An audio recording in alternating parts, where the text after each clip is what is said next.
Que pourraient faire de plus les États-Unis pour soutenir l'Ukraine dans son conflit avec la Russie? Selon la BBC, l'Ukraine a déjà reçu 56 milliards de dollars américains des États-Unis, ce qui en fait le plus grand donateur d'aide militaire au monde. Selon l'Institut de Kiel, qui répartit l'aide à l'Ukraine par nation, ce chiffre est nettement plus élevé, avec 92,33 milliards de dollars américains. Avec près de 16 milliards de dollars américains, l'Allemagne est la deuxième nation qui fournit le plus d'aide à l'Ukraine, la majeure partie de cet argent étant consacrée à l'aide aux réfugiés. Les États-Unis ont déjà fourni une énorme somme d'argent à l'Ukraine et continueront bientôt à le faire, en annonçant une nouvelle tranche de fonds qui permettra à l'Ukraine de poursuivre le conflit jusqu'en 2024. Les États-Unis ont porté un coup sévère à la Russie. Ce dernier revers envoie un message fort des États-Unis selon lequel il est temps de quitter l'Ukraine, malgré les attentes de Poutine selon lesquelles sa tactique de hachoir à viande affaiblira l'opposition ukrainienne. Mais pourquoi la dernière contribution de l'Amérique au trésor de guerre de l'Ukraine est-elle si importante? Et pourquoi les États-Unis envoient-ils un autre message à Poutine, à savoir qu'il est temps de mettre fin à une guerre qu'il a peu de chances de gagner? Tout est expliqué dans cette vidéo. Parlons d'abord du don. Le 26 septembre 2024, la BBC a annoncé que l'actuel président Joe Biden et le Congrès américain avaient rapidement approuvé un paquet d'aide militaire de 8 milliards de dollars. Le président ukrainien Volodymyr Zelensky a immédiatement remercié le gouvernement pour ce financement. Le cadeau, qui a été remis lors de la visite de Zelensky à Washington, a également servi de signe pour les relations croissantes entre les États-Unis et l'Ukraine. CNBC a fourni de plus amples informations sur ce soutien. Avant la fin de l'année budgétaire américaine, le 30 septembre, environ 5,5 milliards de dollars américains sur les 8 milliards de dollars américains seront mis à disposition. Il s'agit d'une décision plutôt délibérée. L'autorité de financement aurait expiré à la fin de l'année budgétaire, de sorte que les États-Unis ont dû débloquer les fonds rapidement pour éviter qu'ils ne soient inclus dans le budget 2024-2025. Les fonds restants seront alloués à l'USAI, Ukraine Security Assistance Initiative, une décision intéressante. Au lieu de fournir des armes directement à partir de son propre stock, l'USAI permet à un pays donateur d'acheter des armes à feu pour l'Ukraine à des entreprises privées. Cela signifie qu'environ 2,5 milliards de dollars américains de l'aide que l'Ukraine devrait recevoir seront utilisés soit pour fabriquer ses propres armes, soit pour des armes flambant neuves achetées spécifiquement pour soutenir les objectifs stratégiques du pays. Après l'annonce de Biden, Zelensky a posté sur X « Je suis reconnaissant aux États-Unis de fournir les choses les plus importantes pour la protection de notre peuple ». Ce don pourrait être l'un des derniers paquets d'aide de l'administration du président Biden puisque son mandat s'achève en janvier 2025. Vous vous demandez peut-être pourquoi il s'agit d'une mesure aussi importante de la part de l'Amérique. Après tout, les 8 milliards de dollars font partie d'un plan d'aide de 61 milliards de dollars que les États-Unis ont annoncé en avril 2024. Il a fallu des mois pour que cette cargaison parvienne aux États-Unis. La Chambre des représentants n'a pas approuvé le paquet d'aide, principalement parce que les républicains de la Chambre des représentants s'opposaient à financer l'Ukraine plutôt que de s'attaquer aux problèmes frontaliers aux États-Unis. Le paquet d'aide a toutefois été voté et accepté dans son intégralité, de sorte que l'Ukraine recevrait de toute façon les 8 milliards de dollars américains. Pourquoi cette aide constitue-t-elle un tel revers stratégique pour la Russie? Le timing du paquet d'aide n'est qu'un aspect parmi d'autres. Nous venons de mentionner que les républicains de la Chambre des représentants ont pu reporter de plusieurs mois le plan d'aide de 61 milliards de dollars américains pour l'Amérique. Cette action a été le signe de la détérioration des relations entre le Parti républicain et le président de l'Ukraine. Tout au long de sa campagne, le président élu Donald Trump a critiqué la stratégie de Zelensky pour les discussions avec Poutine et a émis des réserves sur le montant du financement américain pour l'Ukraine. Ces villes n'existent plus. En septembre 2024, Trump a déclaré « Elles sont parties » en référence à la gestion par Zelensky du conflit en Ukraine et aux pertes subies par son pays. Trump a affirmé « Et nous continuons à donner des milliards de dollars à un homme qui a refusé de conclure un accord, Zelensky ». Il a poursuivi en disant qu'aucun accord que Poutine pourrait conclure n'améliorerait la situation actuelle de l'Ukraine. Alors que des rapports circulaient selon lesquels des sénateurs républicains tentèrent d'enquêter sur le montant des fonds gouvernementaux utilisés pour fournir une protection personnelle à Zelensky lors de sa visite aux États-Unis en septembre, Trump a fait toutes ces remarques lors de son discours de campagne à Mint Hill, en Caroline du Nord. En outre, Zelensky a critiqué le parti républicain et a affirmé sur CNN qu'il considérait le vice-candidat de Trump, J.D. Vance, comme trop extrême. Tout cela conduit à une relation tumultueuse entre Zelensky et le parti nouvellement élu. Cela nous ramène au problème du du timing. Les 8 milliards de dollars ont été approuvés par Biden en septembre, garantissant ainsi que l'argent atteindrait l'Ukraine avant la fin de l'année budgétaire. Maintenant qu'il a approuvé les 8 milliards de dollars, l'Ukraine disposera de l'armement dont elle a besoin pour se battre dans un avenir proche. Ce n'est pas une bonne nouvelle pour Poutine. Ce qui est encore plus inquiétant, c'est que Biden a fourni l'aide à l'Ukraine par un processus connu sous le nom de Presidential Drawdown. Orysia Lutsevich, directrice du forum ukrainien de Chatham House, a été interviewée par la BBC sur cette démarche. Elle a déclaré au site d'information britannique que l'affirmation de Biden selon laquelle il a le pouvoir en tant que président d'utiliser rapidement une partie des armes stockées aux États-Unis est fascinante. Selon le moment où les armes arriveraient en Ukraine, cela entraînerait un déplacement de la dynamique au sol, ce qui pourrait se produire bien plus rapidement que d'habitude. Qu'est-ce qu'un rappel présidentiel exactement? Selon le site web du département d'État américain, la section 506A1 du Foreign Assistance Act, FIA, donne au président des États-Unis le pouvoir d'ordonner un rappel immédiat. Le FIA a été créé pour permettre aux États-Unis de modifier rapidement leur politique étrangère en cas d'urgence. En particulier, la section 506A1 permet aux États-Unis de réagir immédiatement à des crises inattendues en mettant à la disposition d'autres nations et organisations internationales des biens et services de défense provenant des stocks du ministère de la Défense. En prévision de l'action militaire spéciale de Poutine en Ukraine, le gouvernement de Biden a exercé l'autorité présidentielle d'appel à 55 reprises. Comme il s'agit apparemment d'une procédure régulière pour fournir de l'aide à l'Ukraine, son dernier recours à ce pouvoir semble anodin, mais ce n'est pas le cas. La date limite de l'exercice budgétaire, qui approchait au moment où Biden a annoncé le don de 8 milliards de dollars, est l'une des raisons pour lesquelles il a exercé son pouvoir d'appel. Le montant final des armes que Biden peut fournir en utilisant ses pouvoirs d'appel s'élève à 5,5 milliards de dollars qui seront envoyés directement des États-Unis vers l'Ukraine. Ce n'est pas une bonne nouvelle pour Poutine. Indépendamment du changement actuel de gouvernement aux États-Unis, ce recours garantit que l'Ukraine recevra les 8 milliards de dollars d'aide. Même si Poutine pouvait s'attendre à un changement de la politique américaine après les élections, ce paquet garantit un soutien immédiat et continu à l'Ukraine. Selon un reportage de la BBC du 23 septembre 2024, 3 jours avant l'annonce par Biden du paquet d'aide de 8 milliards de dollars, Zelensky prévoyait de profiter de sa visite d'État pour présenter un plan de victoire à Biden, Trump et Harris. Cette action a été présentée comme une tentative de persuasion. Zelensky voulait montrer à Washington qu'il était en mesure d'utiliser toute l'aide qui lui serait apportée. Il espérait également que son plan de victoire serait la dernière paille dont il avait besoin pour convaincre les États-Unis de laisser l'Ukraine déployer des missiles américains à longue portée sur le sol russe. Le plan de triomphe a dû réussir. Zelensky a quitté les États-Unis avec une promesse de 8 milliards de dollars. Dans les jours qui ont suivi sa visite aux États-Unis, d'autres informations sur le plan de victoire de Zelensky ont émergé, mais au moment où la BBC a couvert l'événement, on en savait très peu, à part des généralisations comme l'affirmation du président ukrainien le X que la chute en que déterminerait l'avenir de cette guerre. Selon The Guardian, l'essentiel est que l'Ukraine soit invitée sans condition à rejoindre l'OTAN, ce que l'Ukraine considère comme une réponse idéale à l'agression russe. Après tout, conformément à l'article 5 du traité de l'OTAN, une attaque contre une entité en est la conséquence inévitable. Selon Zelensky, une telle promesse montrerait à Poutine que ses aspirations globales sont vouées à l'échec, même s'il s'agit d'un élément de sa stratégie qui ne réussira probablement pas tant que la guerre se poursuivra. L'OTAN serait contrainte d'entrer en conflit direct avec la Russie si l'Ukraine la rejoignait, mais elle n'en a pas l'intention pour le moment. Cette réticence a été démontrée par le chef de l'OTAN, Mark Rutte, qui a réagi au plan de Zelensky en déclarant que l'organisation le prendrait en considération. En d'autres termes, la politique de Zelensky va au-delà d'une simple adhésion à l'OTAN et de l'autorisation donnée à plus de 30 nations de l'aider à traiter avec Poutine. Il a également expliqué que le plan Bankwon comporte de nombreux aspects et de nombreuses questions politiques et militaires que nous devons vraiment élaborer avec les Ukrainiens pour comprendre ce qu'il y a derrière. Il y a là une vraie substance, suffisamment pour éventuellement convaincre les États-Unis d'accélérer l'aide militaire de 8 milliards de dollars. Poutine s'en inquiétera, d'autant plus que le plan semble être suffisamment approfondi pour convaincre les États-Unis de porter un coup financier aussi sévère.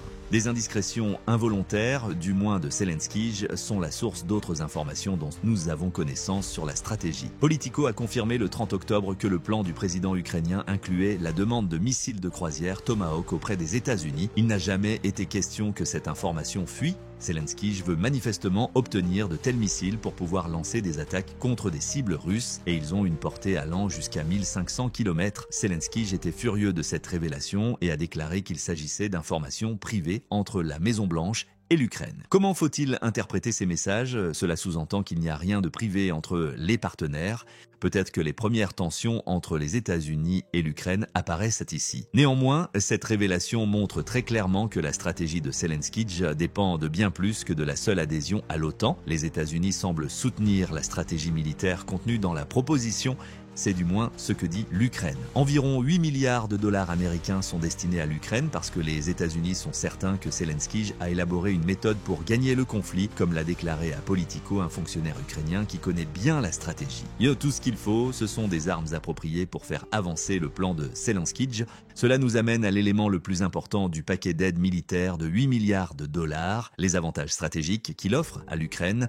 Selon Reuters, l'aide comprendra également des livraisons à l'Ukraine pour qu'elle produise ses propres canons, munitions et armes pour lutter contre les attaques de drones russes. Ce dernier point est crucial. Selon l'Ukraine, elle a développé son propre missile longue portée. Grâce à l'article de CNBC mentionné ci-dessus, nous sommes certains que le paquet d'aide de 8 milliards de dollars comprend une batterie Patriot supplémentaire. Tout au long du conflit, la stratégie de défense antiaérienne de l'Ukraine a été particulièrement remarquable car elle a misé sur le Patriot. Selon le type de lanceur, le système de missiles, qui sert également de principal système de défense aérienne de l'Amérique, peut transporter et tirer simultanément jusqu'à 16 missiles, PAC 3 ou 4 missiles, PAC 2. Chacun de ces missiles, également inclus dans le paquet de 8 milliards de dollars, est équipé d'un système de guidage TVM. Cela permet au missile de changer de trajectoire en temps réel pendant son vol, en fonction des informations qui lui sont envoyées par un centre de contrôle opérationnel mobile. De plus, elle est programmée avec une cible avant le lancement, avec une altitude de vol de 24,1 km et une portée maximale de 69 km. Le TVM permet au système Patriot de maximiser l'efficacité des missiles, parfait pour neutraliser les avions de combat, les drones et les bombardiers russes qui arrivent en sens inverse. L'Ukraine a déjà largement utilisé ces missiles Patriot. Business Insider a rapporté en juin 2024 que l'Ukraine avait abattu un avion espion russe de type A-50 avec ses batteries Patriot.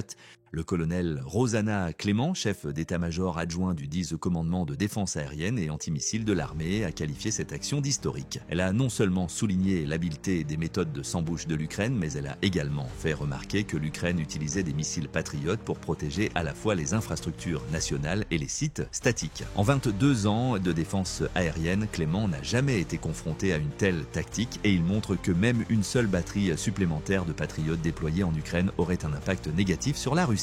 En outre, Poutine n'est pas seulement préoccupé par des missiles patriotes supplémentaires.